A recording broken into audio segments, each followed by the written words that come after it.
อัดวิดีโอเลยขี่สร้างเลยซื้ออ่านนะฮุ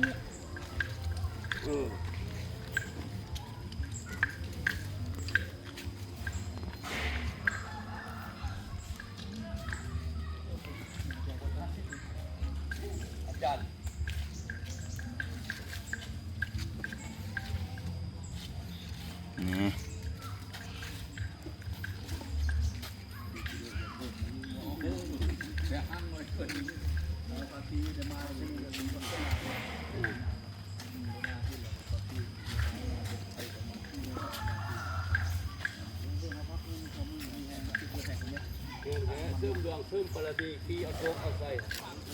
ให้พญาอาภาได้จ้ะรอดทองอีกแนวขึ้นน่ะรอดบ่ได้ดอกรอดทองสร้างขนาดเข้าไปกลับมาข้ามเรือพระสงฆ์รอดบ่ได้ดอกแม่ละเขาส่งให้บ่เฮ็ดบ่เฮ็ดบ่เฮ็ดบ่